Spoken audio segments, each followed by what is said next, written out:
And the twins here! Hey! Ah! Okay, so today we are gonna be working on sigils. Here we go! Sigils? So, sigils. Sigils are powerful tools used by witches.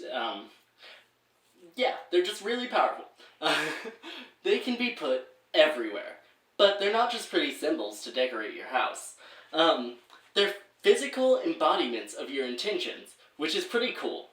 But you can imbue them into candles, into paper, into spells even. Incorporate them into your favorite spells. It's super awesome. We're going to show you some examples of ours and others that we have collected over time. Come on. So these are some of our grimoires which we have cleverly placed sigils on. This is my personal BOS. This is my mirror book for meditation. And this is mine. Okay. One... No, keep going. Okay. This one, we use majorly for sigils and other symbols. The sigil on the cover is actually for positivity and protection, which I really need, and I carry this book around with me the most out of all the books that we have. So, yeah. Let's dive right in. Yep, let's go to the sigils. Okay, so these sigils are sigils that we have collected from, like, Pinterest. Like, I'm pretty sure every single one of these came from Pinterest. Thank you, pinners. This one is one of ours. It's actually the one about prophetic dreams. Yes. I have it over my bed, actually. I won't show you because my room's a mess, but... he does have it over his bed. I drew it for him. Yes. I do draw all the sigils, except for there's one in here that he drew. Right there. That's his. Yes. Aren't I an artist? There's a reason I don't draw the sigils. Focus, mother. There we go. Yeah. But there's a reason I don't draw the sigils. Yeah. But, so, to make sigils,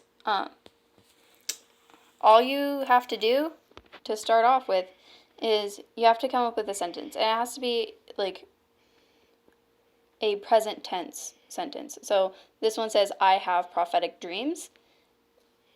What I wanted was to have prophetic dreams, so I said, I have them, instead of saying, I want prophetic dreams. And then after you do that, you pull out the vowels, just leave those alone. All the other letters you'll write here. And you can pull out doubles. Sometimes I do that, sometimes I don't, depending on what I want my sigil to look like. So here I just left everything in except for the vowels. And then you break each letter down into basic symbols, and I do basic lines and curves. So, and then these were turned into this. Our first two attempts and our final draft. Yeah. Focus. There we go. So, also, our sigils are all open to use. Just pause the video and copy them down. So, next page. Alright, let's move on to these ones.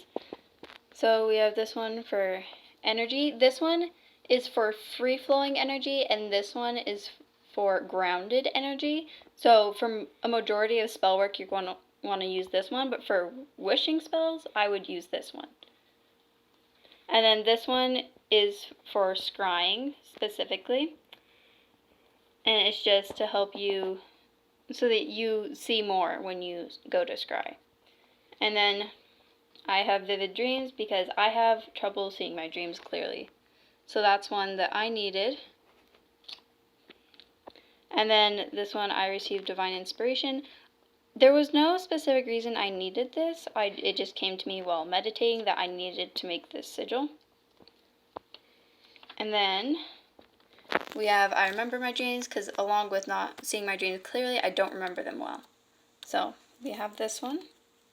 And we have their fears and their truths have been realized. Here we have I maintain perfect balance, which I made specifically for my chakras, and it's this one right here. These two are just drafts. This one is the one that I use. And as you can see, there are actually a total of 7 dots, just like there are 7 chakras. And then here we have I am well protected. And this sigil is specifically designed not to be straight in any way. So don't draw it, like, don't try to draw it straight up. Just leave it slanted like that. Yes. And then here we have My Passion Only Grows, which he ended up doing that one because I was struggling making it, but I needed one. Mm-hmm. Which I might draw that one on me after this video because I'm feeling a little bit passionate, but I know that's going to fade. And then here we have Rain Falls. And this one I made for a rain spell that I was doing, which, by the way, if you choose to use this, only do the spell once. Do not do it multiple times because this sigil will draw a lot of rain. Yes, it has flooded me and a cat. Yep. Alright, so now we're going to walk you through making a sigil. So this sigil is going to be for good fortune.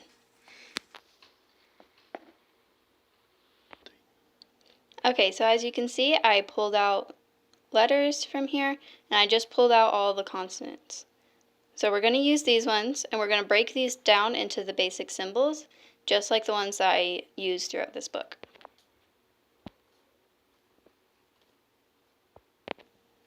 Here I have broken them all down into basic symbols, so it's just curved lines, straight lines, or diagonal lines. Alright, so I'm going to start drawing some lines in places where I feel like they should go, but I'm going to finish this sigil off camera, and we will be right back.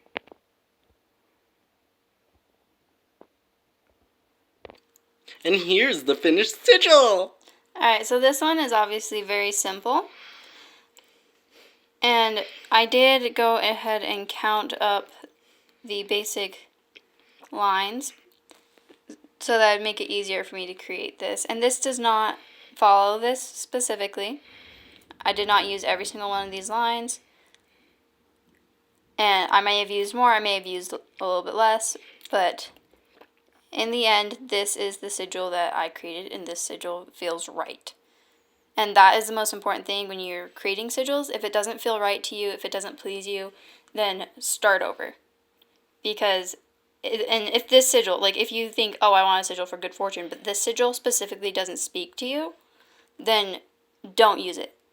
Because it will not work for you. Well, it might, just... Not very well. Yeah. You really have to feel it. You really has to connect to your intentions. Because it, like I said, it is a physical embodiment of your intention. Yes.